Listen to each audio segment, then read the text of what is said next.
नमस्कार आदरणीय श्रोताहरू, आजको श्रृङ्खलामा स्वागत गर्दछु। संसारको जुनसुकै कुनामा रहेर पनि यस श्रृङ्खलामा जोडिनुभएका सम्पूर्ण साहित्य मनोरमा म सागरको साहित्यिक नमन छ। अब आजको श्रृङ्खलातर्फ प्रवेश गर्दछु।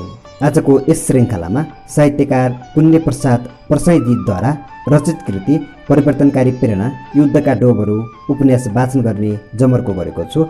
श्रोतागण, योभन्दा अघिल्लो श्रृङ्खलामा वाचन गरिएका साहित्यिक रचनाहरूलाई पनि सुनेर प्रतिक्रिया जनाइदिनुहुनेछ भन्ने विश्वास गरेको छु। आजको श्रृङ्खलामा वाचन गरिने उपन्यास युद्धका डोबहरू वाचन गर्न अनुमति दिनुहुने साहित्यकार पुण्यप्रसाद प्रसाईजी प्रति आभार प्रकट गर्दछु।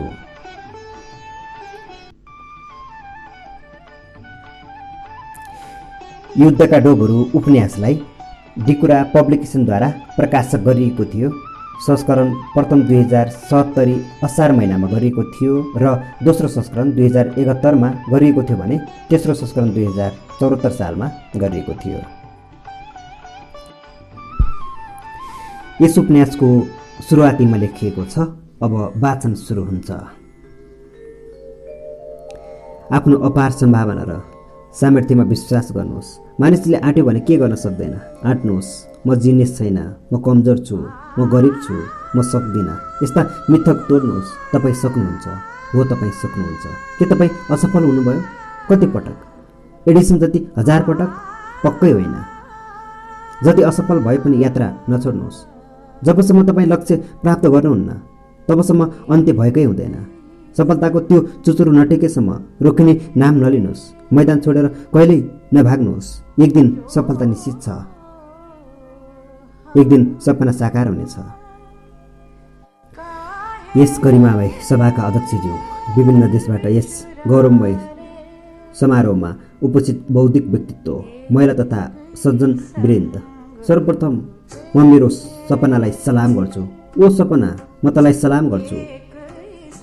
मेरो त्यो सपना जसका कारणले आज म यहाँ छु। सपना देख्ने मेरो त्यो हिम्मतकै कारण आज म तपाईँहरू अगाडि उभिएको छु। म यहाँ छु किनकि मेरो एउटा सपना थियो, विश्वका हरेक यज्ञ लेखकहरूको सपना। सभाध्यक्षज्यू, स्वतन्त्रतालाई सम्मान गर्ने हामी बहादुर, हामी गोर्खा, हामी नेपाली, हामीले कहिले कसैको गुलामी स्वीकारेनौँ। यो महान सौभाग्य यस धरतीका चीन, अफगानिस्तान र नेपाल जस्ता एकाधिक राष्ट्रले मात्र पाएका छन्।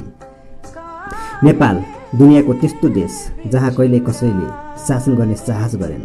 स्वतन्त्रताको सुगन्धी बतास बहेको देश हो। म त्यस्तो देशबाट आएको हुँ जहाँ शिव, जनक, सीता, वैष्णव, बुद्ध र गोरखनाथ जस्ता महामानवहरू जन्मेका थिए र ज्ञानको स्वर्णिम ज्योति बाँडेका थिए अध्यारो संसारलाई।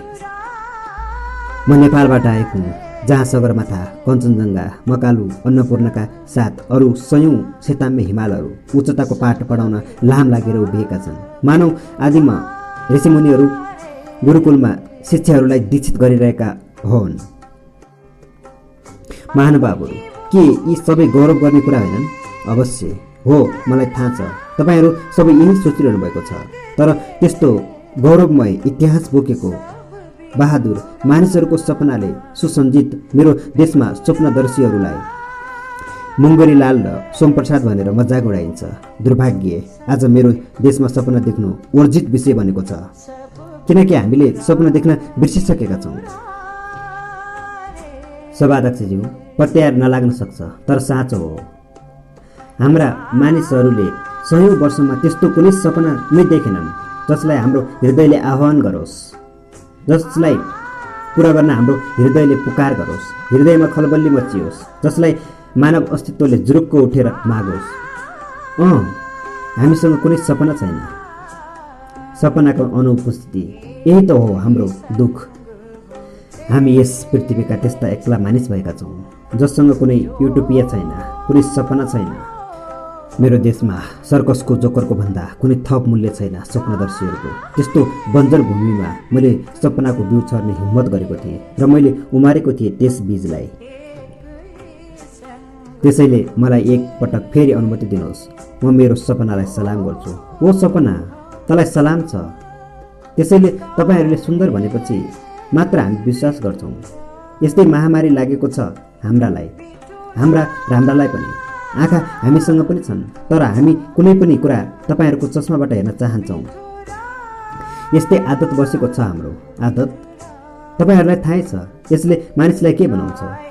मेरो यस उपन्यासलाई तपाईँहरूका आँखाले देखेका छन् र तपाईँहरूले देखिसकेपछि देख्ने हाम्रो आदत छ। त्यो अँध्यारामा बसेर मैले उज्यालोको सपना देखेँ, उज्यालोको आह्वान गरेँ। आज धरतीका सर्वश्रेष्ठ व्यक्तित्वका अगाडि उभिएर यो विश्वविख्यात पुरस्कार ग्रहण गरिरहँदाको यस महान क्षणमा म अत्यन्त गौरवान्वित छु। म चाहन्छु हरेक मानिसले एउटा महान सपना देखोस् र आफ्नो त्यो सपनालाई सलाम गरोस्। म जस्तो साधारण मानिसले यति ठुलो सपना देख्ने हिम्मत गर्नु हुँदैन थियो, तर मैले गरेँ। त्यसैले म यहाँ छु। मैले संसारलाई धेरै केही भन्नु थिएन, केवल मलाई के थाहा पाउनु थियो भने मानिसहरूले भन्ने गरे जस्ता सपनाहरू साँच्चीकै पुरा हुन्छन्। त्यही थाहा पाउनका लागि अङ्ग्रेजी मेरो मातृभाषा नहुँदै पनि आफ्नो उपन्यास अङ्ग्रेजीमै लेख्ने हिम्मत गरेँ मैले र यस भूमिका विश्वविख्यात पब्लिसिङ हाउसबाट प्रकाशित गर्ने जिद्दी गरि नै रहेँ। आफ्ना सपना बोकेर मानिसले जिद्दी गरिरहनु पर्ने रहेछ र अब मसँग भन्नका लागि एउटा कुरा अवश्य छ। वास्तवमै सपनाहरू पुरा हुन्छन्। त्यसैले सपना देख्ने हिम्मत गरौँ। ठुलो सपना, एकदम ठुलो सपना। म एक युवक 24 वर्षे। कुनै बेला मलाई पनि लाग्थ्यो मेरो यो शरीर जस्तो सुन्दर र बलशाली छैन।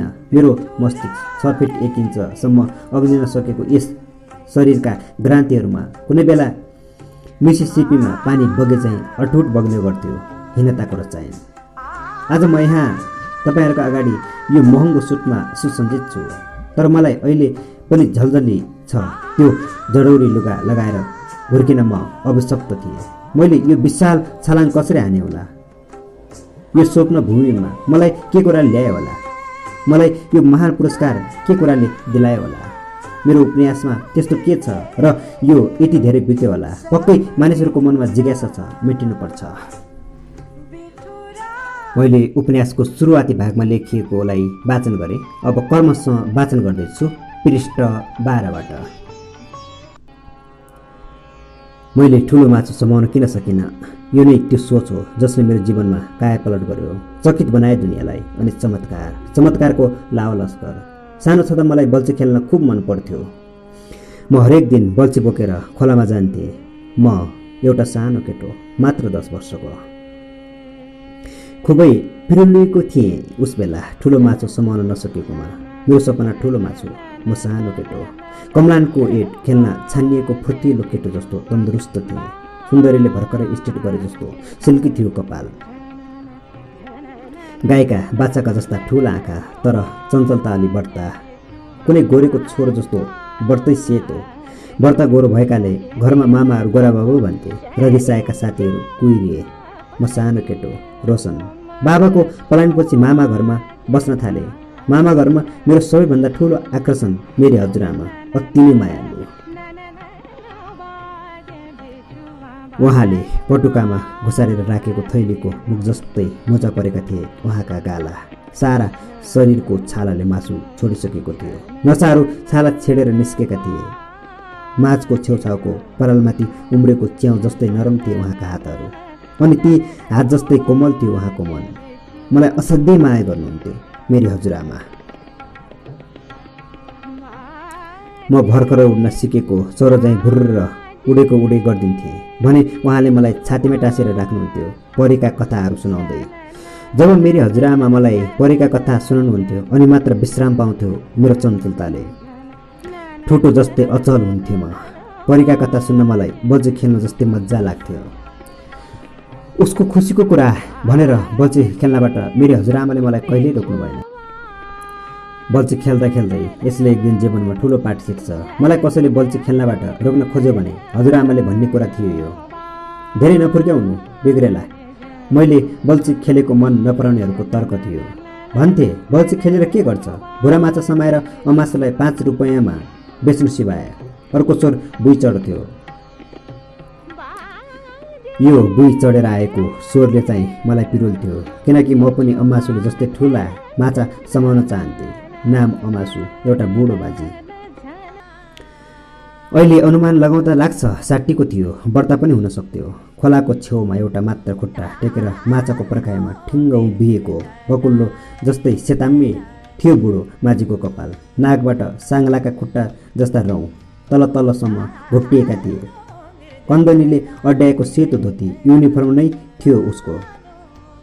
माथि जिउमा केही पनि लगाउँदैन थियो, नाङ्गो थाप्लामा घाम थ्याच्च बसेर कुरकुरे हड्डीको सत्यानाश भइसकेको बक्सरको जस्तो नाकको टुप्पोबाट तेलको धारो झैँ पसिना बग्न थालेपछि त्यही धोतीको फेर फुकालेर टाउको र जिउ ढाक्ने गर्थ्यो बुढाले।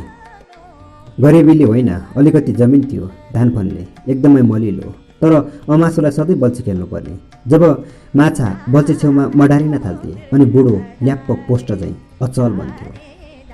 सतर्क, त्यसैले खेत बाँझो रहोस्, उसलाई कुनै पीर थिएन। तर एक दिन बल्छी खेल्न पाएन भने अमासुलाई हननी ज्वरो फुट्थ्यो। चैते घाममा टिनको छानो जस्तो तात्यो बुढो माझी छटपटाउँथ्यो बल्छीमा परेको माछो झैँ। म स्कुलबाट आउन साथ झोलाफुत्त एकातिर मिल्गाउँथेँ र पहिलो पटक घरमा छिरेको जङ्गली मुसाले जस्तो खानेकुरा पाकपुक बजाउँथे अनि काँधमा ठुटे टाङ्गो हालेर म सिधै खोलातिर हानिन्थेँ, भेलमा बगेको केराको थाम झैँ। म पुग्दा बुढो माझी खोलामा पुगिसकेको हुन्थ्यो। गोदेलीमा गोठालाहरू सारा धरती धुलाम्ने बनाउँथे जब गाईबस्तु लिएर घर फर्किरहेका हुन्थे। जब बजारतिरबाट आएको राइस मिलको मुटुको धड्कनको गतिमा हुने पुकपुक आवाज बन्द हुन्थ्यो। जब बडेमानका बोरा लादेर चर्चुइ गर्दै गोरुगाडा खोलाको किनारको बाटो भएर गाउँ फर्किन थाल्थे अनि हामी पनि फर्किने सुरसार गर्थ्यौँ। फर्किँदा हामीसँग केही माछा अवश्य हुन्थे। बुढाको सिलमा ठुल्ठुला माछा हुन्थे, मेरोमा मसिना भोरा माछा। म खिन्न हुन्थेँ सधैँ। छे मेरो भाग्य, बारम्बार आफ्नै टाउको ठटाउँथे। घर पुग्दा भूतप्रेत भगाउन बजाइने मन्दिरको घण्ट र शङ्खको चर्को आवाज बढ्दै जान्थ्यो। घर नजिकै मन्दिर थियो। सुरुमा त मलाई लाग्यो मभन्दा ठुला भएकाले यिनीले माछा पनि ठुलै समाउन सकेका होलान्।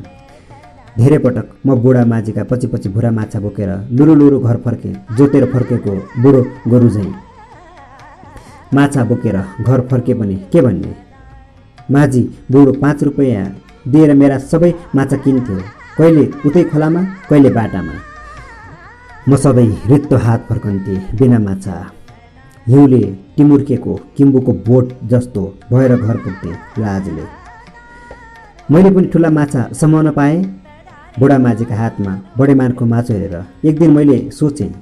त्यसपछि ठुलो माछा समाउने यो सोचले मलाई छाडेन। मेरो मस्तिष्कमा निरन्तर ठुलो माछो पौडिन थाल्यो। बेला बेला त मलाई मेरो दिमागमा ठुला मामाको घरको एक्वेरियम भयो कि जस्तो पनि लाग्थ्यो। माछो मात्र घुमिरहने अनि आकाशलाई त्यो बेला जहाँ भगवान बस्छन् भन्ने मलाई विश्वास लाग्थ्यो। प्रश्न गर्न थालेँ, मैले ठुलो माछो समाउन किन नसकेको? मेरो बल्छीमा ठुलो माछा किन पर्दैन? मासुको बल्छीमा ठुलो माछो पठाउने तिमी मुलङ्खरे भगवान, मेरोमा किन ससाना भुरा मात्र पठाउँछौ? हकारे नै। पछि फेरि भगवानलाई मुलङ्खरे भनेकोमा सरी भने। भगवान चुप, उत्तर छैन। प्रश्न हावाले उडाएर कता लान्छ कता। भुरा माछा मात्र समाएर म दिगदार भइसकेको थिएँ। एउटा सानो केटो, म परिवर्तन खोज्दै थिएँ। मैले ठुलो माछा समाउन किन नसकेको? बिस्किएको अरिङ्गाले झैँ यो प्रश्नले मेरो पिछा छोड्दै छोडेन अनि आकाशलाई सोधेको सोधै, हावाले उडाएको उडाएकै। बेइमान हावा, कहिल्यै उत्तर बोकेर नआउने। ठुलो माछो समाउने सोच फुरेको निकै दिनमा पनि मेरो बल्छीमा पर्ने माछाको आकारमा सुधार आएन। मेरो अवस्था उही पहिलेकै रह्यो। भुरा माछा समाएर 5 रुपैयाँमा अमासुलाई बेच्ने लाज मर्दो। नौटङ्की सिकारु मारुनीले स्टेजमा आवश्यकताभन्दा बढ्दै कम्बर मर्काएर फनफनी घुमे चाहिँ मेरो मनमा सधैँ यही एउटा सोच चक्कर काट्न थाल्यो। मैले ठुलो माछो समाउन किन सकिनँ? तर जति दिमाग ख्याए पनि तातो पानी लागेन। तथापि सोच्न छोडेन। अब म पनि ठुलो माछो समाउँछु दिमागको पोखरीमा। ठुलो माछोले बाङखटे हानेकै गर्न थालेपछि एक दिन मैले आकाशलाई प्रश्न नसोधेर निश्चय गरेँ।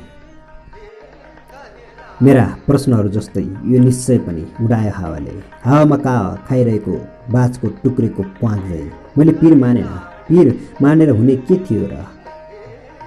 त्यो दिन ममा फूर्तिफार्ती निकै आयो र एक साँझ होइन गोदुलीको माधुर्य पलावित थियो परिवेशमा। आफ्ना वैजनी घेरा समेटेर सूर्य अस्तालतिर एक नासले बढिरहेको थियो। फटेङ्ग्राहरू पछाडिका खुट्टा रगटेर गीत गाउनुको सट्टा छलाङ हालेर वासस्थान पुग्ने हतारो गर्दै थिए। गोहीकेराले झिर जस्तो कान ठटाउने सङ्गीत अझै सुरु गरिसकेको थिएन। स्थान उही खोलाको बगर, पात्र म र एक सन्यासी। बुढो माझी अमासु पनि छँदै थियो। अलि पर ठुलो टाङ्गोले ठुलो माछो ढुकिरहेको, केही त समय पनि सकेको थियो। ठुला माछा समाउन नसकेकोमा मलाई पिर परेको थियो। म झोक्राएर बसेको थिएँ, खोरेत आएको गोरु झैँ। कसैले थपक्क मेरो काँधमा हात राख्यो। घरको दूरीमा परेर बसे झैँ झस्केँ, फनक्क घुमेँ। सन्यासी थिए, चितवनमा फुलेको तोरीबारी झैँ पहिलेपुर वस्त्रमा, लामो कपाल, काँधबाट तल झरेको। पछाडिबाट हेरेको भए त केटा हो कि केटी चिन्ने पनि थिएन होला। निधारको टिको जङ्गल पारी चित्तीबाट डुब्न लागेको घाम जस्तै रातो थियो। चुलबुल नगर्ने स्तर आँखा, इनार जस्ता, मानौ यस इनारबाट युगौँदेखि कसैले पानी झिकेको थिएन। अगाडि बगेको खोलो जस्तै रसिला थिए। मुस्कुराइरहेका ओठ, केटाकेटीलाई नतसाउने खालको भव्य र करुणामय थियो अनुहार। एकछिन हेरेपछि डराएन। त्यही बिहान मात्र स्कुलमा भगवान बुद्धबारे पढाइ भएको थियो। मलाई यी सन्यासीको अनुहार स्कुलमा पढेको बुद्धको जस्तै लाग्यो। सरले पढाउँदै गर्दा जङ्गलमा आँखा चिम्म गरेर बसेपछि प्राप्त हुने यो बुद्धत्व भन्ने कुरा के होला भन्ने प्रश्नले मेरो दिमाग खुब रन्तनिएको थियो। रोटीपिङमा निकै फन्को मारेर ओर्लिए झैँ। बुद्धत्व भनेको के हो सर? दिमाग निकै रन्तनिएपछि मैले सरलाई सोधे थिएँ, बडो हिम्मत गरेर। उस बेला सरकारी स्कुलका सरलाई चान्चुने मुटु भएकाले प्रश्न सोध्न सक्दैनथे, चलनै थिएन। किनकि सोधेको प्रश्नको उत्तर सरलाई आएन भने प्रश्नकर्ताले नै धुलाई खान्थ्यो, व्रत जान्ने सुन्ने हुन्छस् भनेर।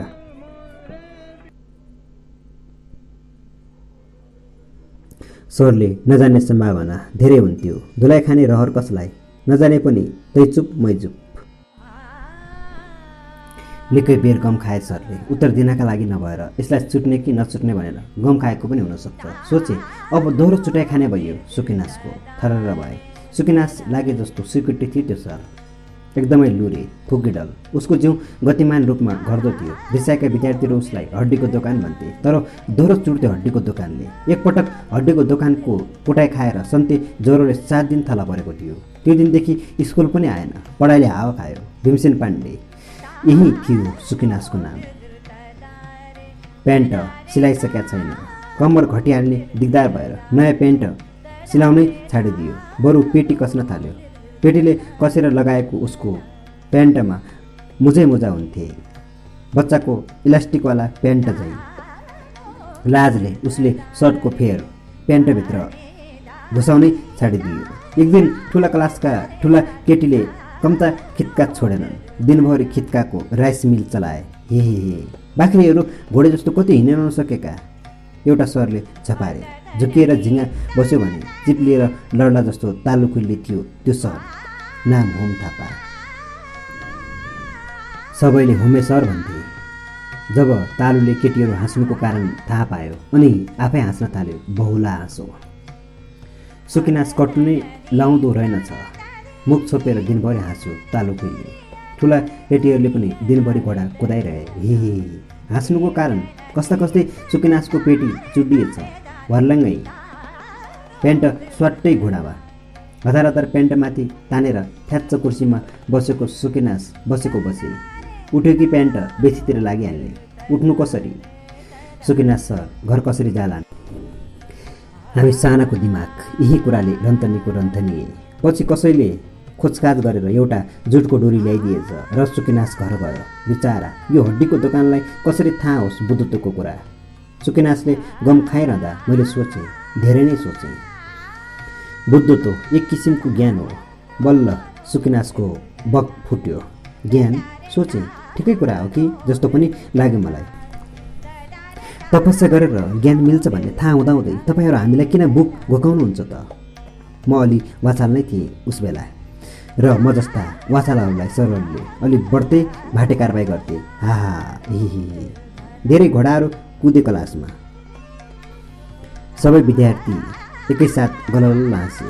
अनर्थ बोलिएछ कि क्या हो सोचे, तर ढिलो भइसकेको थियो। बोलिसकेर सोच्नुको के अर्थ? घोडा टेकाउने हो कि? सुकेनासले आङसिरिङ्ग भयो। जिउभरि कलिलो सिमलका जस्ता काँडा भुर्र उम्रिए। दर्फिएका घोडामा जङ्गली काँडाले घोचेझै टीको दुखाइ लिएर म लठ्याङ गर्दै घर पुगेको थिएँ। म्याथ सरले टेकाएको घोडाको खत निको हुन अलि दिन लाग्नेवाला थियो। यिनै घोडाले फेरि टेक्नुपर्ने। उफ, नटेक्दै दुख्न थाले मेरा कलिला घोडा।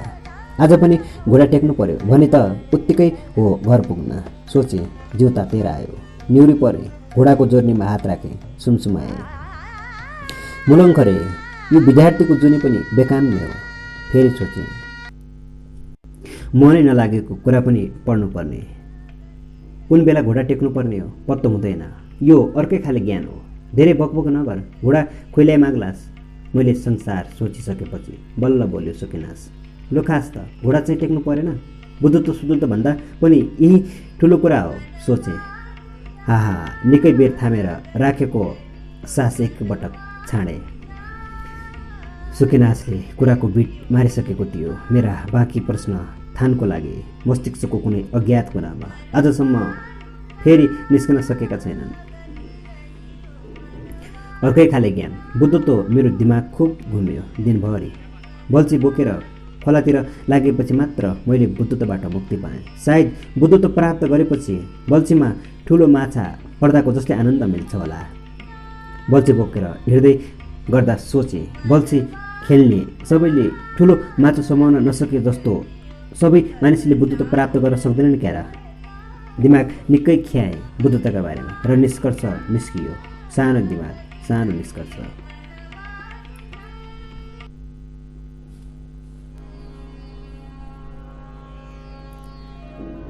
किन रोएको? एउटा बालकलाई सोध्ने मायालु स्वरमा सोधे सन्यासीले। उनको सुकुमोल स्पर्शले मैले अपनत्व महसुस गरिसकेको थिएँ। रोएको होइन, चोया काट्न बाँस फुटाए झै चर्को स्वरमा भने। सोचेको के सोचेको? मुस्काए सन्यासी। बादलहरूको बीचमा फुलुक्क चन्द्रमामा निस्केको मुस्कान। बित्थामा चर्के सोचे, ठुलो माछा कसरी समाउने भनेर सोचेको।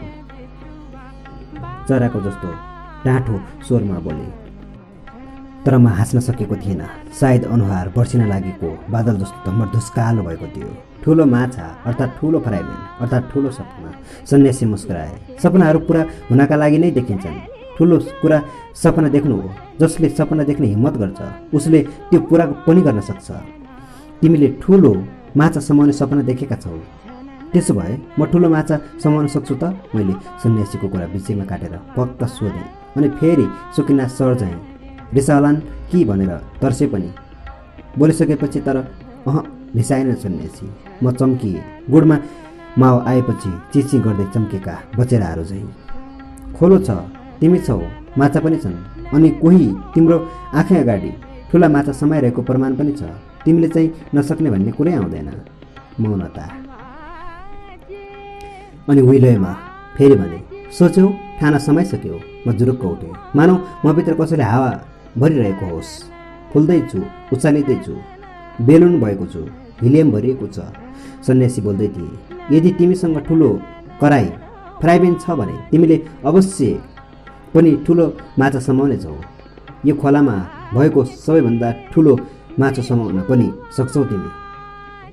सन्यासीले खोलाको बीचतिर हेरे। यदि तिमीसँग ठुलो फ्राइपेन छ भने, फेरि दोहोऱ्याए यो वाक्य सन्यासीले। मौनता। अनि फेरि बोले, यदि तिमीसँग ठुलो फ्राइपेन छ भने याद राख यो कुरा। सन्यासीले मेरा आँखामा यसरी हेरे मानौ उनी आँखाका डाक्टर हुन् र उनलाई मेरा आँखा जाँच्नु छ। उनी रोकिएनन्, बोलिरहे, यदि तिमीसँग ठुलो फ्राइपेन छैन भने यस ब्रह्माण्डको कुनै पनि शक्तिले तिमीलाई ठुलो माछो जिलाउन सक्दैन। डल्ल परेर सन्यासीको कुरा सुनिरहेको थिएँ। म उनको कुरा केही पनि बुझिरहेको थिएन। अब यी जोगीको ताल पनि म्याथ सरको जस्तै हुन थाल्यो। खोइ म त केही बुझ्नै पो छोडेँ। अलि दिगदार भएर सोचेँ, ठुलो फ्राइपेन हुनु र नहुनुसँग ठुलो माछा समाउन सक्नु र नसक्नु के सम्बन्ध होला? ठुलो फ्राई प्यान, ठुलो माछा। मैले तपाईँको कुरा केही पनि बुझ्न सकिनँ। प्रश्न सोधेर घुँडा टेक्नु नपर्ने भएकाले फुक्का फाल सोध्न सक्थेँ म। एउटा कथाले बुझाउँछु तिमीलाई, मुस्कुराए सन्यासी। म चम्किएँ। कथा? मलाई मनपर्ने कुरा परेकै पो हो कि? निकै रमाएर सोचेँ। हजुरआमाको याद आयो। थैलीको मुख जस्तै मुजे मुजा परेको मेरो हजुरआमाको त्यो सुन्दर अनुहार नाच्न थाल्यो मेरो आँखा अगाडि। एउटा नदी थियो, सन्यासीले कथा सुरु गरे। मेरा कान ठाडा भए। एउटा युवक त्यो नदीमा सधैँ माछा मार्न जाने गर्थ्यो। खोलाको पारिपट्टि अर्को एउटा युवक पनि सधैँ माछा मार्न आउने गर्थ्यो। उनीहरू एकअर्कालाई देख्थे। कथा त बुढो माझी र मसँग मेल खाला जस्तो पो छ, सन्यासीले भन्दै गर्दा सोचे। सन्यासी बोलिरहेछन्। वारीको युवक पारीको युवकको एउटा कुराले एकदमै आश्चर्यमा परेको थियो। पारीको युवक ठुलो माछा समायो भने फेरि खोलामै छोडिदिन्थ्यो र ससाना माछा मात्र आफूसँग राख्थ्यो। मौनता। म सन्यासीको मुख ताकेको ताके कारण थाहा पाउने हतारो थियो। तिमीलाई जस्तै यस कुराले त्यो वारीको युवकलाई पनि आश्चर्यमा पारेको थियो। चकित थियो ऊ। उसलाई उद्वेग लागिरहेको थियो। सधैँ यो दृश्य देखेपछि त्यो वारीको युवकले आफूलाई रोक्न सकेन। एक दिन ऊ खोला तरेर पारी गयो। हुन त यो तपाईँको निजी कुरा हो, तथापि एउटा कुराले मलाई एकदमै खसखस भएकाले मात्र यत्रो खोलो तरेर तपाईँलाई भेट्न आएको। एउटा प्रश्न छ मसँग। पारेको युवक नजिक गएर सोध्यो उसले। भन्नुहोस् न, पारेको युवकले भन्यो। म सधैँ देख्छु तपाईँ ठुलो माछा समाउनु भयो भने त्यसलाई फेरि खोलामै छाडिदिनुहुन्छ र साना माछा मात्र आफूसँग राख्नुहुन्छ। यसको कारण के हो? बडो कौतूहल थियो वारीको युवकमा। मसँग 10 इन्चको मात्र फ्राई प्यान छ, त्यसैले पारेको युवकले भन्यो। वारीको युवक केही नबोली फनक्क फर्कियो। उसको दिमाग घुमिसकेको थियो। कुरा बुझ, सायद बुझि पनि रहेका छौ। कसैसँग केवल 10 इन्चको मात्र फ्राई प्यान छ भने उसले कहिल्यै ठुलो माछा समाउन सक्दैन। सानो फ्राई प्यान अर्थात् सानो सपना।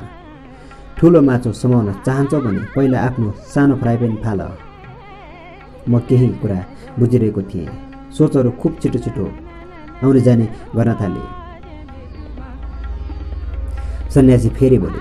तिमीसँग ठुलो सपना अर्थात् ठुलो फ्राई प्यान छ, त्यसैले तिमी ठुलो माछा समाउन सक्छौ। याद राख, ठुलो फ्राई प्यान अर्थात् ठुलो सपना। तर कसरी?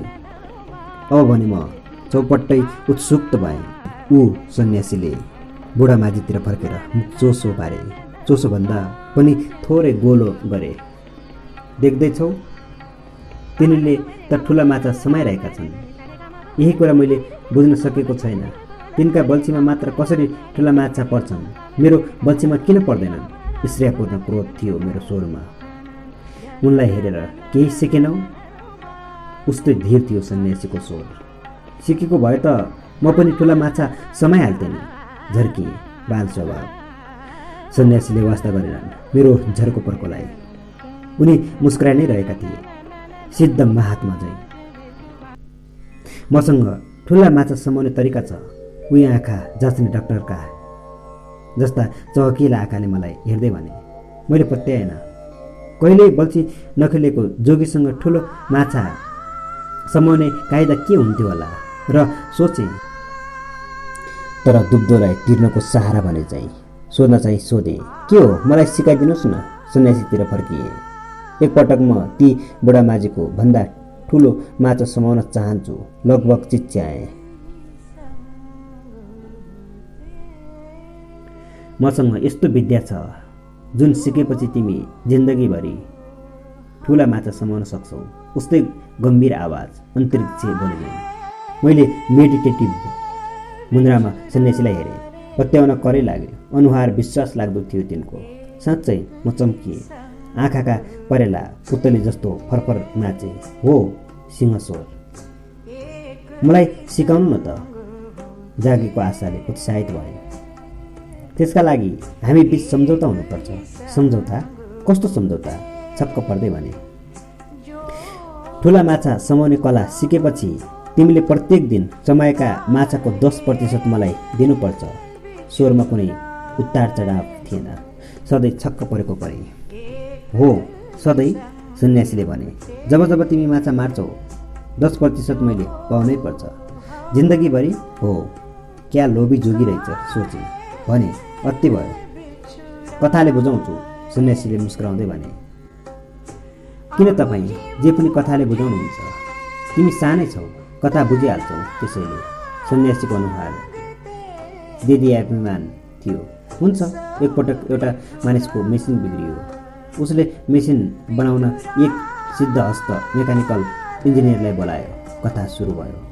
मेरो दिमाग जुरुक्क उठ्यो। इन्जिनियरले मेसिन हेर्यो, गम खायो र ह्याम्बर निकालेर एक ठाउँ ढङ्ग हान्यो। मेसिन चल्यो। कति दिउँ? सोध्यो मिलवाला मालिकले। 5000, इन्जिनियरले भन्यो। 5000? तर्सियो मिल मालिक।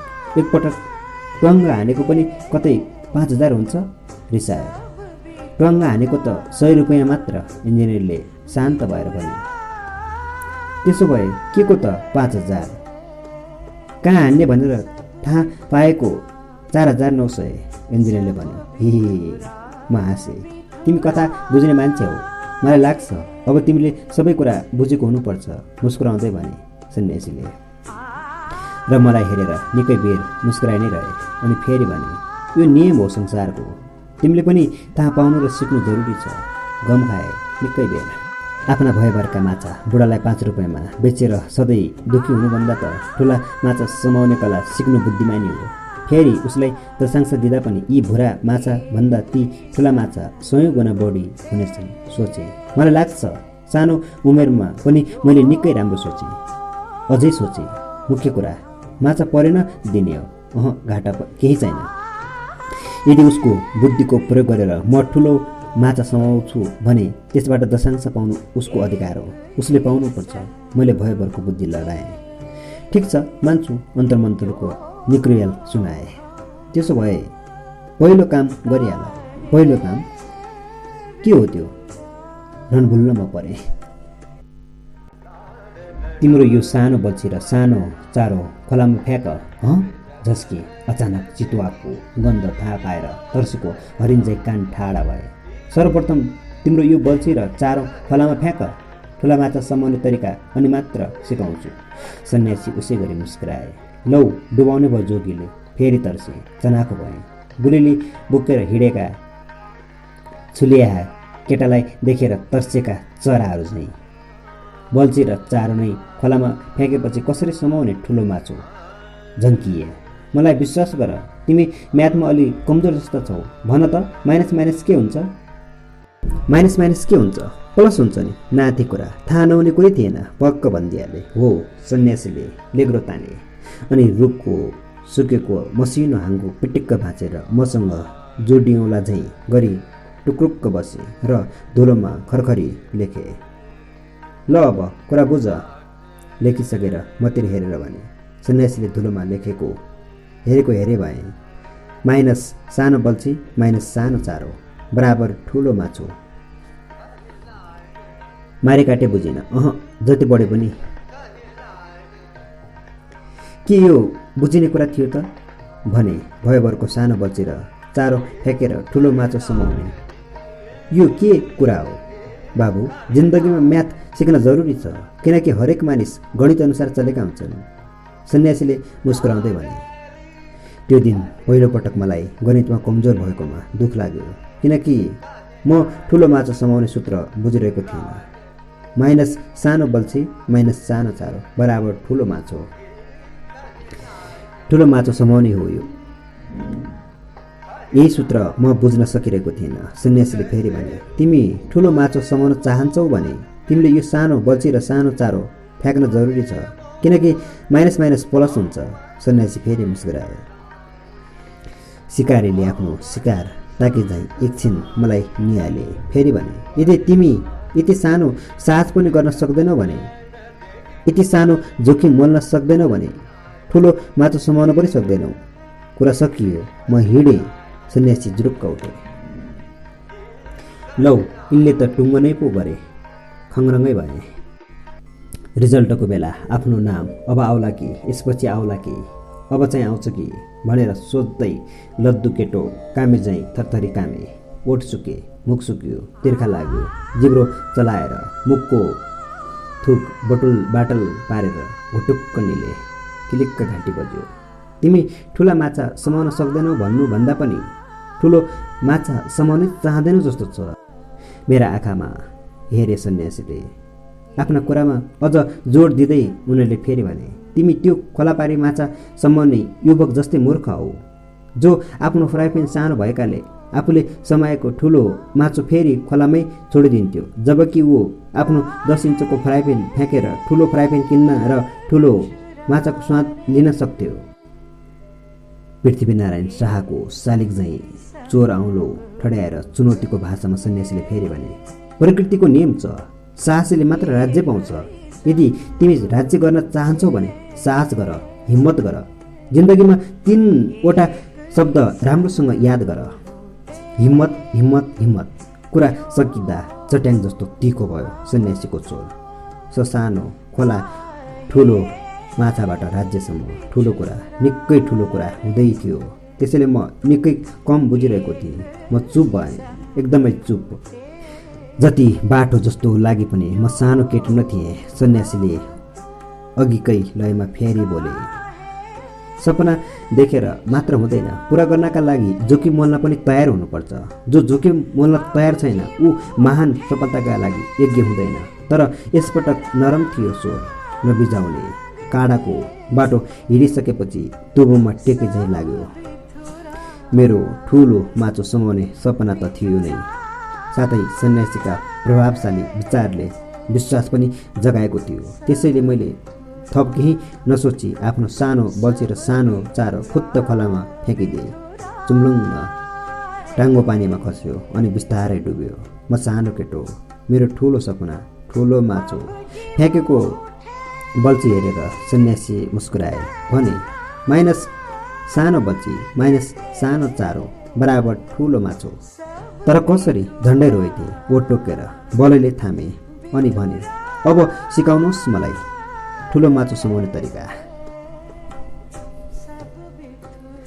म हडबडाएको थिएँ। बल्छी र चारो फ्याँकेकोमा पिर लागेको थियो, तथापि अब उनीमाथि भरोसा गर्नुबाहेक मसँग दोस्रो विकल्प थिएन। हिँड्दा हिँड्दै बाटो सकिए झैँ भयो मलाई। त्यो बुढो माझीलाई हेर, सन्यासीले फेरि माझीतिर मुख गोलो गोलो पारे। उसको बल्छी ठुलो छ, मैले भने। अझ हेर, उतै हेरिरहेका थिए सन्यासीले। बल्छी मात्र होइन, चारो पनि ठुलो छ उसको, भने। हो, लेग्रो ताने सन्यासीले। तिमीले समय जत्रा माछा त ऊ चारो लगाउँछ। माई खोलाको पानी जस्तो स्नग्ध र कञ्चन मुस्कान मुस्काए सन्यासी मलाई नै हेरेर। कारणै नबुझी मैले आँखा झुकाएँ। सन्यासीले फेरि भने, सायद भुरा माछा ऊ तिमीसँगै किन्दो हो। उनी सधैँ मेरा माछा 5 रुपियाँमा किन्छन् र भोलिपल्ट त्यसको चारो बनाउँछन्। मैले निराशा पोखेँ। हो, तिमी यहाँ केवल त्यो बुढो माझीको बल्छीलाई चारो समाउनका लागि आउँथ्यौ। सन्यासीको स्वर गम्भीर र दृढ थियो। उनीले उसै गरी भने, यो संसारमा तिमी जस्ता करोडौँ मानिस छन् जो आफ्नो सोचमा परिवर्तन ल्याउन नसकेर, थोरै साहस देखाउन नसकेर, ठुलो अर्थात् महान सपना देख्न नसकेर केवल अर्काका लागि चारो समाउन अभिशप्त छन्। मौनता। मलाई मन परेको थियो सन्यासीको कुरा। बोले हुन्थ्यो भन्ने सोचे। फेरि बोले, यी अन्धकारवासीहरूमा अँध्यारोको कसरी बानी परेको हुन्छ भने उज्यालोले आँखा तिर्मिराएर यिनीहरू केही देख्न सक्दैनन्। अर्काका लागि चारो समाउँदा समाउँदै एक दिन मर्छन् वा त्यही अन्धकारमा बिलाउँछन्। जसरी आएका हुन्छन् उनीहरू आफूसँग भएको चारो आफ्नो लागि ठुलो माछो समाउनका लागि प्रयोग गर्थे भने। त्यसो भए अब के गरौँ? सोधे सन्यासीलाई। तिमी बाटो भन। मतलब तिमीले बुझिसक्नु पर्ने, मुस्कुराए। म कुहिराको काग बनेको थिएँ। मुस्कुराउन पनि सकिनँ। फेरि भने, भोलि यहाँ माछा समाउन आउँदा तिमी त्यो बुढो माझीको भन्दा ठुलो बल्छी लिएर आऊ। यी माछा सन्यासीले मैले सिलमा उनेका भुरा माछा समातेर उचाले। 5 रुपैयाँको लोभमा नबेच, चारो बनाऊ, आफ्ना लागि राख। सन्यासीले चिटिज निहाले। घाम निस्तेज बनिसकेको थियो, डुब्न लागेको घाम। बुढो मान्छेले पहिलोपटक तीर्थयात्रामा हिँड्न लाग्दा न्यास्रो मानेर आफ्नो घर हेरे झैँ संसारलाई हेरिरहेको थियो। चराहरू बडो आतुरले गुड फर्किरहेका थिए। लामो सास फेरे सन्यासीले पुनः मतिर अभिमुख भएर भने, जब तिमी ठुलो चारो लगाउँछौ तब तिम्रो बल्छीको छेउछाउमा साना माछा रिङ्गिँदैनन्, डराउँछन् साना माछाहरू। ठुलो चारोले ठुला माछालाई आकर्षित गर्छ, बुझ्यौ? बुझेँ। सिरसिरे हावामा पिपलको पात हल्लिए झैँ मैले छिटो छिटो टाउको हल्लाउँदै भने, वास्तवमा म एकैचोटि धेरै कुरा बुझिरहेको थिएँ। ठुलो फ्राइप्यान प्लस ठुलो बल्छी प्लस ठुलो चारो बराबर ठुलो माछो। मैले अलिअलि गणित बुझेँ, भेउ पाएँ। मैले सानो बल्छी र सानो चारो फ्याँकेर ठुलो माछाका लागि बाटो प्रशस्त गरिसकेको थिएँ। मैले बुझिसकेको थिएँ, धेरै सानो केटो ठुलो कुरा। तर यतिका लागि सन्यासीलाई दशांश दिने कुरा मलाई न्यायोचित लागेन। तर भोलि यहीँ भेटौँला। र अर्को कुरा, सन्यासीले मेरा आँखामा हेरेर सुस्तरी भने, मसँग यस खोलाको ठुलो माछो समाउने तरिका मात्र होइन, यो धरतीकै सबैभन्दा ठुलो माछो समाउने सूत्र पनि छ। याद राख, यस पृथ्वीको सबैभन्दा ठुलो माछो। सुस्तरी घुमे सन्यासी अनि लमक लमक लम्किए, मानव एउटा हात्ती नस्क्यो। खै खै कति माछा समायो। खेतमा चरिरहेको खरायो ढाडे बिरालो देखेर जस्के झैँ तर्सिए। माझी बुढो मेरा माछाको सिल उचाल्दै थियो। हिजोको भन्दा कमै छ, ल यी 5 रुपैयाँ देऊ माछा। बुढो माझीले आफूले समाएको ठुलो माछो मेरा अगाडि राखेर टुसुक्क बस्दै भन्यो, म बेच्दिनँ। काला बजारियाले कुर्सीमा बसेर भड्डु जस्तो भुडी पल्टाएर भने मैले। तर यति भन्न मैले निकै बल जुटाउनु परेको थियो। बुढाले छक्क पर्दै मलाई हेऱ्यो। हिजोको भन्दा कम छ, ल ठिकै छ, 7 रुपैयाँ दिउँला। उसले धोतीको गाँठो खोलेर पैसा निकाल्यो। 81 मेरो माछाको भाव बढ्यो। चक्क परे। नबेच्ने फेरि भने। उसै बखत बुढाको ठुलो माछाले मेरो ध्यान खिच्यो। होइन, आज यस केटालाई के भयो? ल 10 रुपैयाँ दिउँला। बुढाले 10को नोट ट्याप्प पारेर भुइँमा बजार्यो। दाउ नलागेर दिगदार भएको हरुवा जुवाडेले खालमा पैसा राखे चाहिँ आज 81 मेरा भुरा माछाको दाम दोब्बर पो भयो। फुर्के। म कति मूर्खता गरिरहेको रहेछु। मैले अब स्पष्ट बुझिसकेको थिएँ। मैले सन्यासीलाई दशांश दिनुपर्छ। उनको सोचका कारण आज मेरा यिनै भुरा माछाको भाव पनि दोब्बर भइसकेको छ। सोचमा अलिकता फेरबदल गरेर मात्र पनि हामी जीवनमा दोब्बर तेब्बर परिणाम ल्याउन सक्ने रहेछौँ। अर्को महत्त्वपूर्ण कुरा, आफ्नो उत्पादन बेच्न हतार हो। नगरेर थोरै धैर्य देखाउन सक्यौँ भने पनि त्यसले निकै महत्त्व पाउने रहेछ। किटो लागेको देऊ भने। बुढाले मेरो सिल फेरि उचाल्यो। ठिक छ, तपाईँको यो माछो। मैले उसको ठुलो माछो समाएँ। दिने भए म यी माछा दिउँला। नकमकाई भने। ममा आत्मविश्वास बढेको थियो। किन चाहिँदो कुरा गर्छु यो फुच्चे? बुढो चेट्ठियो। क्याच खुट्टा कुल्चिँदा कुकुर कुइकिए झैँ। एकछिनपछि स्वर अलि मत्थर पारेर फेरि भन्यो, यस्ता नाथे भुरा माछामा कसैले यत्रो ठुलो माछो साट्छ? ल भइगयो, आज तिम्रा यी भुरा माछालाई 15 रुपैयाँ दिउँला। 10 र 5 को नोट मेरो अगाडि पछार्यो बुढो माझीले। ल हेरौँ भुरा माछाको चमत्कार, मुस्कुराउँदै सोचेँ। तर सधैँ 5 रुपैयाँमा पाइरहेको चिजलाई यति पैसा दिनु परेकोमा बुढो माझी दिक्क भयो। तर मेरा यी माछाले भोलि तपाईँ योभन्दा मैले उसको ठुलो माछो उसकै आँखाको नजिकसम्म उचालेर भने, धेरै ठुलो माछो समाउन पनि सक्नुहुन्छ। मैले भावुक हुँदै फेरि भने, यतिका दिन तपाईँसँग म यो खोलामा आएँ माछा समाउन। मैले आजसम्म ठुलो माछाको स्वाद चाख्न पाएको छैन। घरमा ठुलो माछा समाएर देखाउन सकेको छैन। तर तपाईँ भने मैले समाएको माछाको चारो हुनेर सधैँ ठुला माछा खानुहुन्छ। हुँ, मुख फुलाएर ठुलो सास फेरि बुढाले। फेरि भने, आज यो ठुलो माछाको रससँग भात खान्छु। मैले माछो छोडेकै थिएन। बुढाले त्यो माछो देला भन्ने भरोसा थिएन। बरु मुख्य कुरा, म आफ्ना भुरा माछा बेच्नै चाहन्नथे। म फेरि उही लयमा बोले, मेरी हजुरआमा कति खुसी हुनुहोला मेरो हातमा यति ठुलो माछो देखेर। ठुलो चरो समाउने बहानामा हातमा भएको सानो चरो उडाउने मूर्खता गर्दिन म। बुढो माझी डेक चलेन। उसले मेरो हातबाट माछो लियो भन्दा पनि खोस्यो, मानौ म उसको माछो चोरेर भाग्नेवाला छु। तर मैले त गरेँ। मैले त आफ्नो सानो बल्छी फालेँ। म जुरुक्क उठेँ, फनक्क घुमेँ अनि हिँडेँ लुइले। म भोलिपल्ट खोलामा पुग्दा बुढो माझी ठुलो बल्छी र सानो चारोमा थियो। मुस्काएँ म। मलाई यसको परिणाम थाहा थियो। हिजोको मेरो नीति, ठुलो बल्छी प्लस सानो चारो बराबर सानो माछो। तर आज मसँग ठुलो बल्छी र ठुलै चारो थियो। मैले सन्यासीको विचारको महत्त्व बुझेको थिएँ र परिणाम पनि। गोधुलीमा सन्यासी देखा परे। म उनकै प्रतीक्षामा थिएँ। मेरो अनुहारमा 100 वाटको बत्ती बलिरहेको थियो।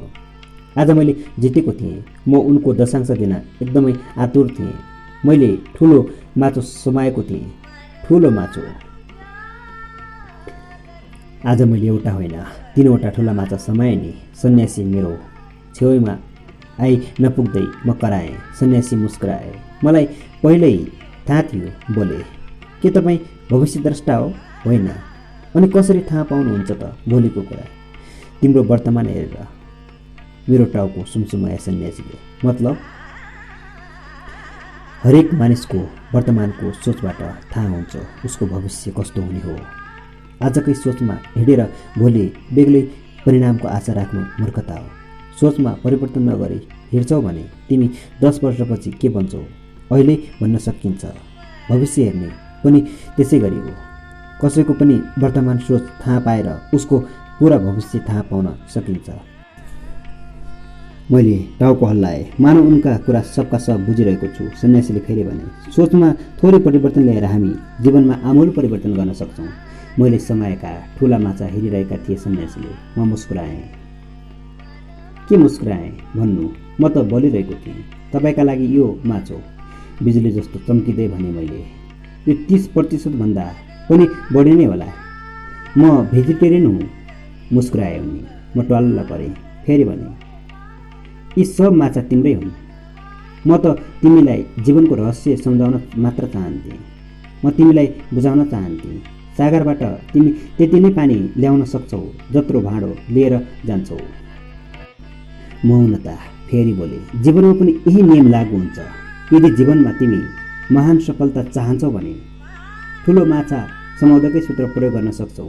किनकि खोलामा ठुलो माछा समाउने र जीवनमा ठुलो सफलता प्राप्त गर्ने सूत्र एउटै हुन्छ। पहिलो काम हो सपना देख्ने। एउटा सपनाबाट मानिसले जीवन सुरु गर्नुपर्छ। सपना हुनुपर्छ मानिससँग। सपना विहीन मानिसै होइन।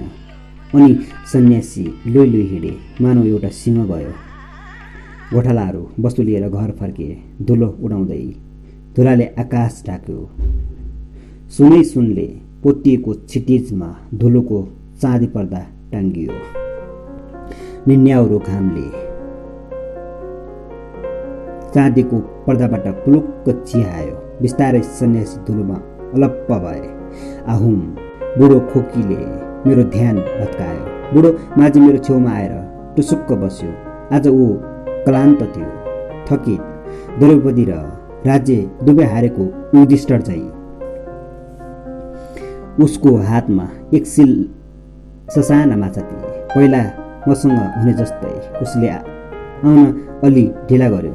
सायद ठुलो माछाको आशा गर्दा गर्दै ढिला भएको थियो। यो आशा भन्ने चरणी यस्तै सोचे। सोचमा आएको थोरै फेरबदलले यहाँ दुई मानिसको जीवन कथा बदलिएको थियो। वास्तवमै 30 दिन बुढो माझीले हारेको थियो। उसको अनुहारको चाउरी ह्वात्तै बढेको थियो। असफलताले उसलाई 20 वर्ष बढी बुढो बनायो एकै दिनमा। तर होइन, असफलताले होइन, आशा मरेकाले ऊ बुढो भएको थियो। आशा मरेपछि मानिस एकै दिनमा ह्वात्तै बुढो हुँदो रहेछ। आशा रहन्जेल मानिसले हार्दैन र आशा मरेको मानिसले कहिल्यै जित्दैन।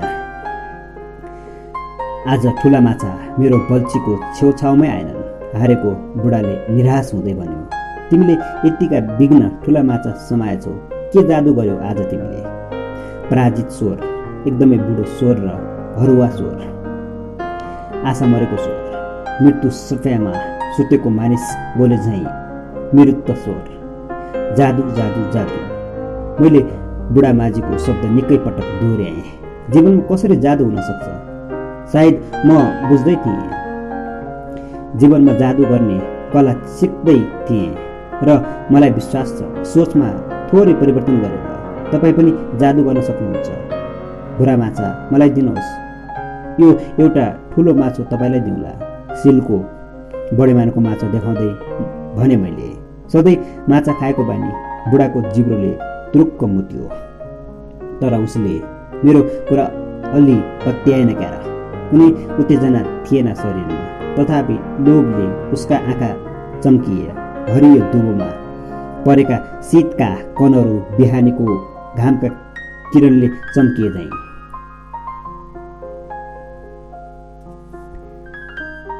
साँच्चै कि खेलाँची गर्दैछौ? बुढो अझ अलमलमा परेको थियो। किन ढाँट्थे र? साँचो भनिरहेको छु। यो माछो मैले त्यही अघि देखाएको माछोलाई चोर औँलाले घोचे। तपाईँकै लागि हो। अनि मुस्कुराएँ। भावुक र मप्रति कृतज्ञ हुँदै बुढो माझीले ठुलो माछो समायो। उसको हात कामेको थियो, झारमाथिको जुको झैँ। म सानो केटो तर निकै ठुलो फड्को मारिरहेको थिएँ। आफ्नो सेलिब्रिटीलाई आफ्नै कामदार बनाइरहेको थिएँ। मैले एउटा ठुलो माछो बुढाका भुरा माछासँग साटेँ। अब मसँग भुरा माछा पनि थिए र ठुला माछा पनि। त्यस दिनदेखि बुढो माझी र मेरो अघोषित सम्झौता बन्यो। म आफूले समाएका ठुला माछाको 25% बुढो माझीलाई दिन्थे र ऊ आफ्ना भुरा माछा मलाई दिन्थ्यो। अर्थात् बुढो माझी अब मेरा लागि भुरा माछा समाउन थालेको थियो, जसरी पहिला म उसका लागि समाउने गर्थेँ। खै बुढो भइयो जस्तो छ, ठुला माछा समाउन सक्नै छोडेँ। गाउँमा सबैसँग बुढो माझी यसै भन्थ्यो, तर कुरा अर्कै थियो। बुढाको असफलताको कारण उसको बुढौली थिएन, उसको पतनको कारण उसको उमेर थिएन। उमेर कसैको पनि सफलता र असफलताको कारण बन्न सक्दैन। माझीको असफलता र मेरो सफलताको कारण एउटै थियो, सोच। सोचमा आएको परिवर्तन। बुढाले सोचमा परिवर्तन चाहेन, तर मैले चाहेँ। कुरा यति हो र यति नै सबै कुरा पनि हो। म एउटा सानो केटो अब ठुलो माछो समाउन सक्ने भएको थिएँ। म पछाडिको सिटमा बसेर स्कुलको तारबारबाट देखिने खुला खेत हेर्न मन पराउँथे। खेतमा देखिने परिवर्तन हेर्न मन पराउँथे। मैले झ्यालबाट एउटा दृश्य खुब निहालेको थिएँ। पछाडिको बुर्जामा एक जोडी चराले झिक्रा झिक्री बटुलेर गुड बनाउँदादेखि नै म तिनीहरूलाई निहालिरहेको थिएँ। गुड बनाए, अन्डा पारे, ओथारे, कोरले। ती दुई चराले धेरै मेहनत गरेर तिनीहरूलाई हुर्काए र उड्न सिकाए। अनि मैले हेर्दा हेर्दै ती बच्चेराहरू आफ्ना माउसँगै उड्न थाले। एक दिन भवानी सरले मलाई म्याथको एउटा सूत्र समाधान गर्न भन्नुभयो। बुझेको भए पो गर्नु, म म्याथ नै बुझ्दैन थिएँ। म्याथको पिरियडमा त म ती प्यारा चराहरूलाई पो हेर्थेँ। अनि खेत, तिमी बुद्धो हौ, अगाडि आएर घोडा टेक, सरले भन्नुभयो। टेक्दिन कराएँ कानको जाली फुट्ने गरी। अपमान महसुस गरिरहेको थिएँ। यस्ता कुराले बालबालिकाको आत्मसम्मानमा कति चोट पर्छ भन्ने कुरा यी टिचरहरू किन बुझ्दैनन्?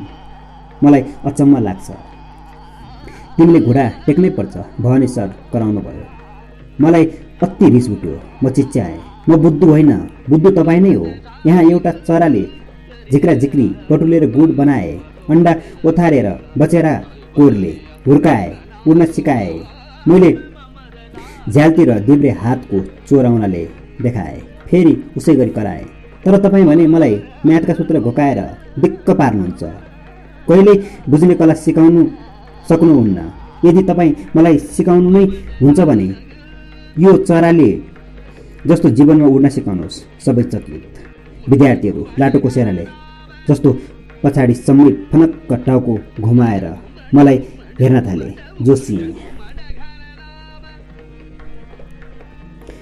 अझ ठुलो स्वरमा कराएँ, दिनै पछि एउटै लुगा लगाएर, एउटै खालका पुस्तक पढेर, एउटै बाटो हिँडेर अनि तपाईँहरूको कलाविहीन एउटै कुरा सुनेर म दिक्क भइसकेँ। सबका सब स्तब्ध।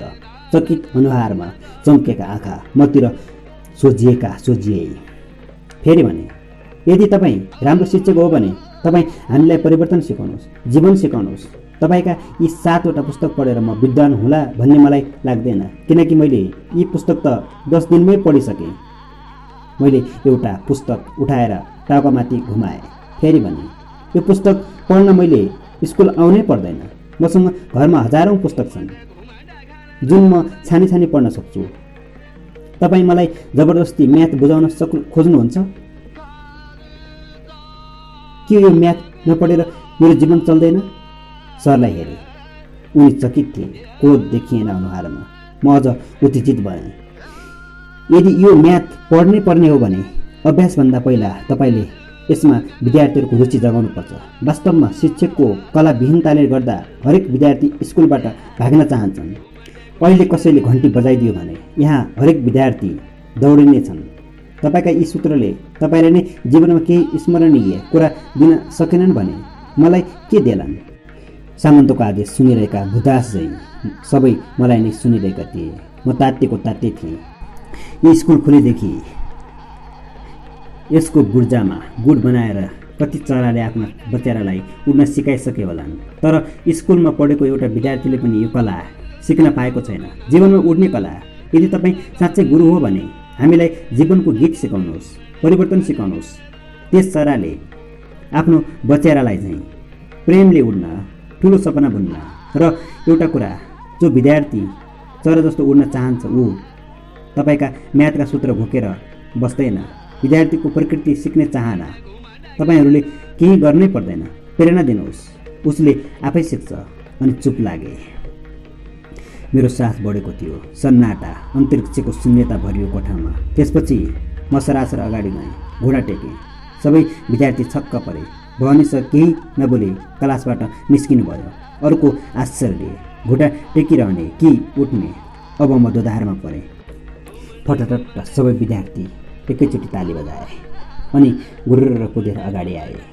यो घोडा टेक्ने कुरा होइन, सुदामले भन्यो। चिम्रा आँखा र घुम्रेको कपाल भएको मेरो खास मिल्ने साथी थियो ऊ। यो त ताली खाने कुरा हो, विवेशिकाले भने। ठुल्ठुला आँखा र चराको चुचो जस्तो चिउँडो भएकी त्यो केटीका आँखा मसँग केही भन्न खोजे झैँ लाग्थ्यो र म पर्खिरहन्थेँ उसले केही भनोस् भनेर। तर उसले भन्न चाहेको त्यो कुरा कहिल्यै भनेन। यसरी सबै साथीहरूले केही न केही भने अनि उठाए मलाई।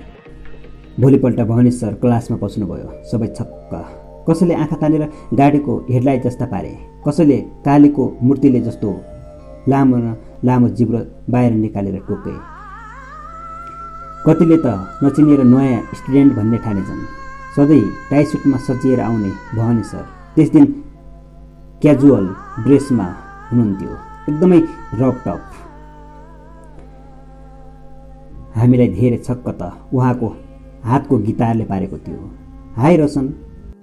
क्लासमा छिर्ने बित्तिकै उहाँले मलाई हेर्दै हात उठाउनु भयो। उहाँको अनुहारमा दोस्रो रहित मुस्कान थियो। नमस्ते सर। म पछाडिको सिटमा थिएँ। उठेरै हात जोडेँ। म आज पहिलोपटक भवानी सरका लागि हात जोडिरहेको थिएँ। मनैदेखि मेरा यी हातहरू स्फूर्त जोडिएका थिए, किन हिजोदेखि नै भवानी सरप्रतिको मेरो रिस निक्लिसकेको थियो। उहाँ आज मलाई शिक्षक नभएर साथी जस्तो लाग्यो। भवानी सर अगाडिको कुर्सीमा बस्नुभयो, काखमा गिटार राख्नुभयो र गिटारको तार कसकास पार्न थाल्नुभयो। टिनिनिन्न तारमा औँलाहरू चले, मधुर झङ्कार फैलियो कोठामा अनि हावाले अँगालेर कोठाबाट बाहिर निकालियो। औँला फेरि चले, चलि नै रहे, धुन फेरि बज्यो, बजि नै रह्यो। हामी सबै विद्यार्थी स्ट्याच्युज बन्यौँ, डल्ल हेरेको हेरे। सबैका आँखामा चरम उत्सुकता थियो। अब के? भवानी सर त गीत पो गाउन थाल्नुभयो। एकदमै फरक माहौल बनिरहेको थियो। म एकदमै एक्साइटेड भएँ। अरूको हालत पनि मेरोभन्दा फरक थिएन। नहुनु बिछोड भइसकेपछि रोएर के हुन्छ, नजाने दागले छोइसकेपछि धोएर के हुन्छ। भनेकै थिएँ नलाग्नु धेरै अर्काका कुरामा, भनेकै थिएँ नटेक्नु पाऊ धारिलो छुरामा। नहुनु बिछोड भइसकेपछि रोएर के हुन्छ, नजाने दागले छोइसकेपछि धोएर के हुन्छ। स्वर खुबै मिठो रहेछ। फटटट हामीले ताली बजायौँ।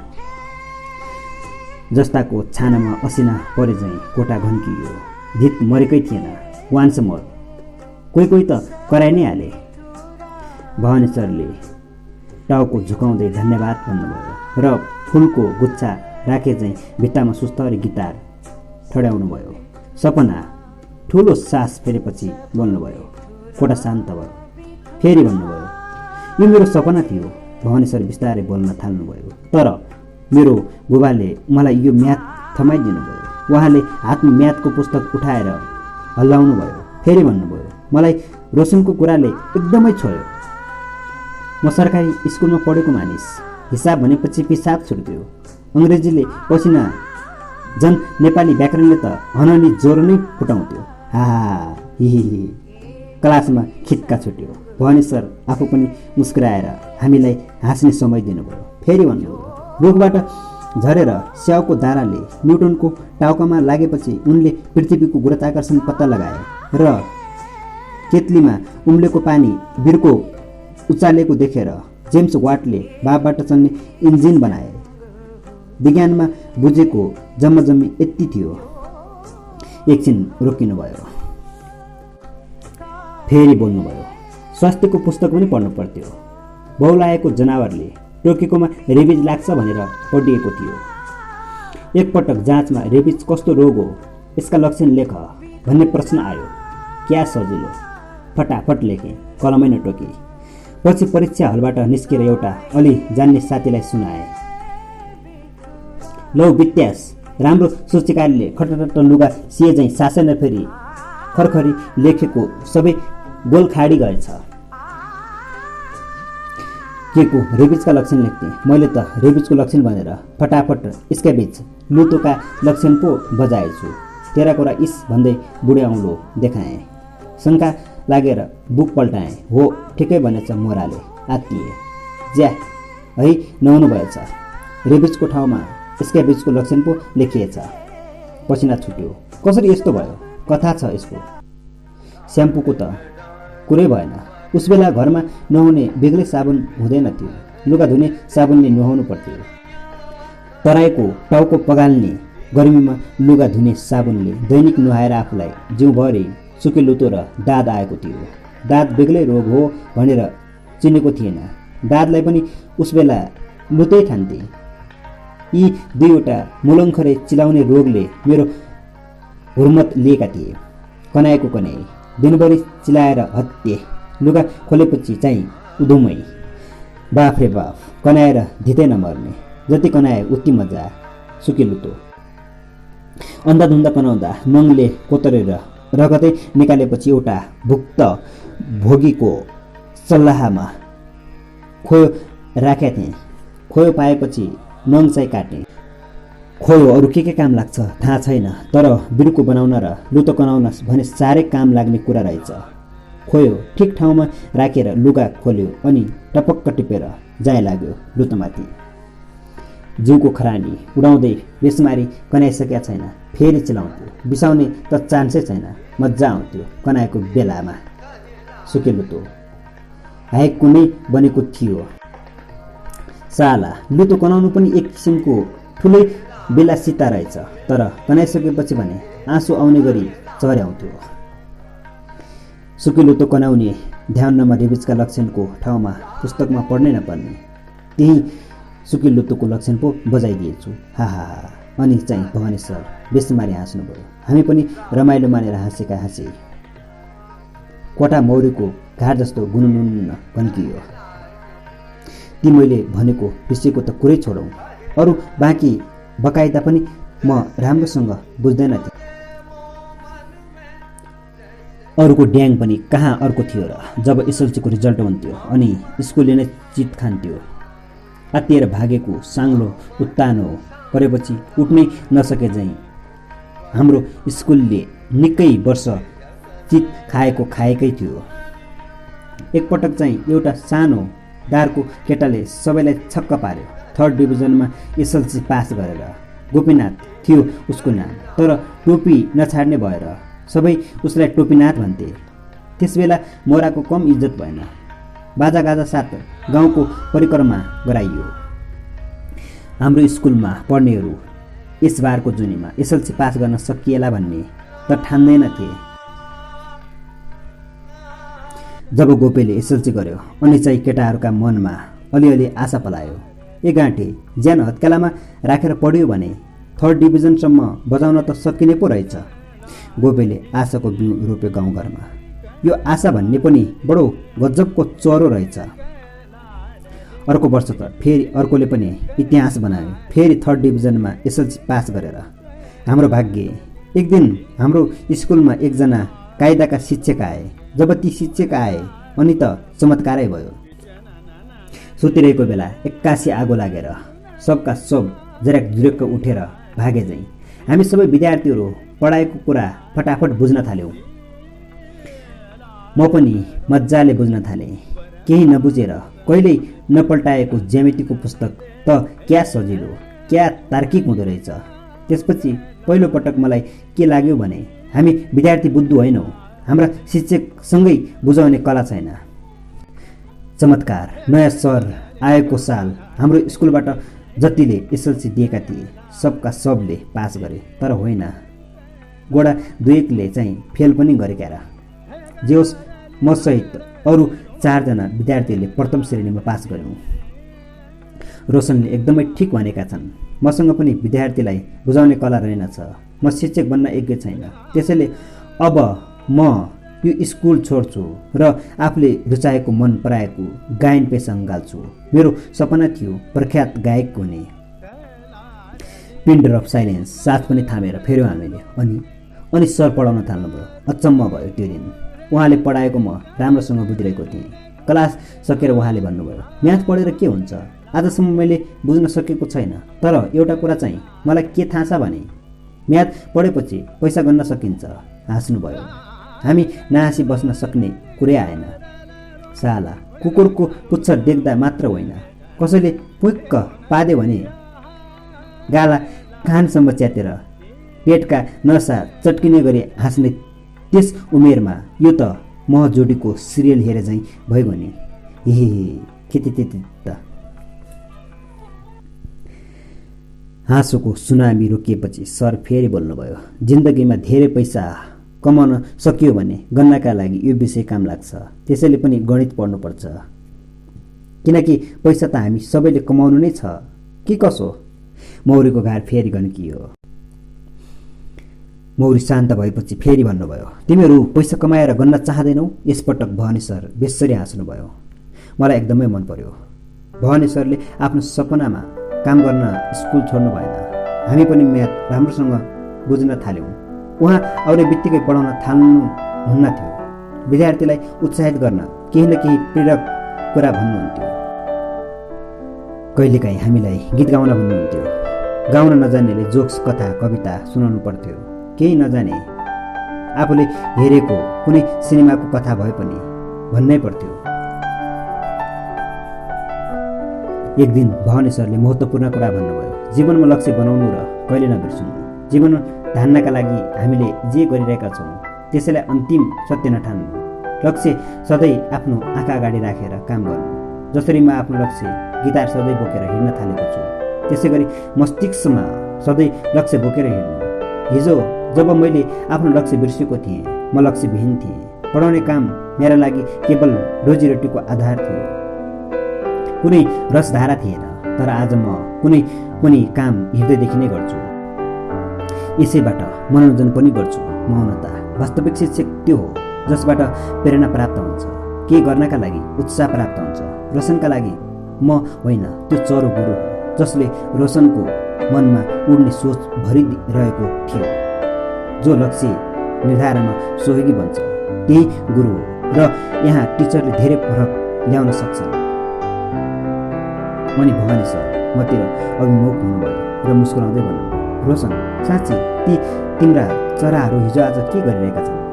उहाँको प्रश्नले म भने, सर मैले ती चराको वास्ता नगरेको निकै भयो। सर हाँस्नुभयो र भन्नुभयो, तिमीलाई ती चराको बारेमा किन केही थाहा भएन? उहाँले एकैछिन मेरा आँखामा आफ्ना आँखा स्तर गर्नुभयो, फेरि भन्नुभयो, किनकि अब तिमीलाई ममा रुचि छ, आफ्नो शिक्षकमा रुचि छ। त्यो चराले भन्दा अब तिमीलाई म प्रेरणा दिइरहेछु, म सिकाइरहेछु, म उत्साहित गर्छु तिमीहरूलाई। एउटा गुरुको धर्म यही हो। दुवै हात पछाडि लगेर सानो डेगले हिँड्नुभयो। फेरि भन्नुभयो, जब एउटा शिक्षक विद्यार्थीलाई प्रेरित गर्छ तब विद्यार्थीले सबै कुरा बुझ्छ। एउटा शिक्षक तब महान बन्छ जब ऊ आफ्ना विद्यार्थीहरूलाई महानताका लागि प्रेरित र उत्साहित गर्छ। उनीहरूमा विश्वास बढ्छ। भवानी सर चुप लाग्नुभयो। हामी टुवा परेका थियौँ। मलाई सर अझै बोलिरहे हुन्थ्यो जस्तो लाग्दै थियो। सायद अरूलाई पनि यस्तै लागेको हुँदो हो। हाम्रो सोचाइ बुझे चाहिँ साँच्चीकै उहाँले भन्नुभयो, हामीले जीवनशैली परिवर्तन गर्न जरुरी छ। यसका लागि तिमीहरू ससाना कुराबाट थालनी गर्न सक्छौ, बाटो परिवर्तन गरेर हिँड्न सक्छौ, पत्रिका उल्टोतिरबाट पढ्न सक्छौ, जस्तो किसिमको लुगा मन पराइरहेका छौ त्यसभन्दा फरक रङ र वा डिजाइनको लुगा लगाउन सक्छौ। पढाउनुभन्दा अगाडि नै पाठ पढेर क्लासमा सरको पसिना छुटाउन सक्छौ। कट्याङ्ग्रिनी जाडोमा सिरक ओढेर आइसक्रिम खान सक्छौ। कहिलेकाहीँ आफ्नै साथीलाई ढाँटेर उल्लु बनाउन सक्छौ। भयभरका साथीहरू मिलेर एउटै प्लेटमा खाना हाली हातैले खान सक्छौ। आफ्नो खाजाको पैसा जोगाई कुनै वृद्धाश्रममा खुवाउन सक्छौ। क्लास बङ्क गरेर मन परेको सिनेमा हेर्न सक्छौ, किनभने त्यो सिनेमाले भन्दा स्कुलको पढाइमा शिक्षकले रुचि जगाइदिन सकेको भए तिमीहरू पक्कै पनि क्लास छोडेर सिनेमा हेर्न जाने थिएनौ। हाहा, सर मजाले हाँस्नुभयो निकै बेर। उहाँको कुरा मलाई कविता जस्तो लाग्यो। विद्यार्थी पनि हाँसे सरसँगै। वास्तवमा भवानी सर हाम्रै मनको कुरा बोलिरहनु भएको थियो। बिस्तारै उहाँ स्कुलमा मात्र होइन पुरै सोसाइटीमा लोकप्रिय हुनुभयो र 2 वर्षपछि आफ्नै स्वर र सङ्गीतमा एउटा एल्बम निकाल्नुभयो। कसैलाई कुनै काम 3 तरिकाले गराउन सकिन्छ। पहिलो तरिका हो बन्दुक देखाएर। हिटलर र स्टालिनले जस्तै बन्दुक देखाएर तपाईँ यो संसारका विद्वानहरूबाट एक-एकवटा उपन्यास लेखाउन सक्नुहुन्छ। तर विचार गर्नुहोस्, ती उपन्यास कस्ता लेखिएलान्? दोस्रो उपाय बाहिरी प्रेरणा। कुनै मानिसलाई प्रेरणा दिएर प्रेमले तपाईँ काम गराउन सक्नुहुन्छ। यो प्रेरणाले 50% काम गर्छ। जस्तो मेरो उदाहरण हेर्नुहोस्, म बुझ्दैन थिएँ। मलाई घरमा मम्मी र स्कुलमा शिक्षकले प्रेरित गर्न नखोजेको होइन, तर पनि मैले बुझिनँ। चरा र खुल्ला खेत हेरेर रमाएँ। यदि प्रेरणा मात्र दिएर तपाईँले संसारका मानिसलाई उपन्यास लेख्न, गीत गाउन, खेल्न, चित्र बनाउन लगाउनु भयो भने तिनीहरूले चमत्कारै गर्न त सक्दैनन्, केही राम्रो भने अवश्य गर्न सक्छन्। तर अर्को तरिका छ चमत्कार गर्न सक्ने तरिका, आन्तरिक प्रेरणाको तरिका। यदि कुनै मानिस आफै अभिप्रेरित भएर केही काम गर्छ भने उसले चमत्कार गर्न सक्छ। यदि खेल्छ भने उसले ओलम्पिक जित्छ। उपन्यास लेख्छ भने विश्व प्रसिद्ध हुन्छ। यदि व्यापार गर्छ भने विश्वकै बिजनेस टाइकुन बन्न सक्छ। त्यसकारण हरेक मानिसले आफूलाई प्रेरित गर्नुपर्छ। जुन काम गरिन्छ त्यसलाई रोजीरोटी कमाउने जागिर नभएर जीवन बनाउनुपर्छ। आत्माले रुचाएको काम रोज्नुपर्छ। श्रोतागण, आजको श्रृङ्खलामा साहित्यकार पुण्यप्रसाद प्रचयजीद्वारा रचित उपन्यास युद्धका डोबहरू पृष्ठ 40सम्म वाचन गरेर रोकेको छु। अबको अर्को श्रृङ्खलामा यस कृतिका बाँकी रहेका भागहरू ल्याएर उपस्थित हुने नै छु। आदरणीय श्रोताहरू, आजको श्रृङ्खलामा वाचन गरिएको यस उपन्यासको भाग तपाईँहरूलाई कस्तो लाग्यो? कृपया कमेन्ट बक्समा गएर आफ्नो महत्त्वपूर्ण विचारहरू अभिव्यक्त गरिदिनुहोला। आजको श्रृङ्खलामा रहेर तपाईँहरूले साथ दिनुभयो, तपाईँ सबैप्रति आभार प्रकट गर्दछु। अबको अर्को श्रृङ्खलामा आउने वाचाका सहित आजको श्रृङ्खलाबाट म सागर पनि बिदा हुन्छु। आज्ञा दिनुहोस्। हवस् त, नमस्कार।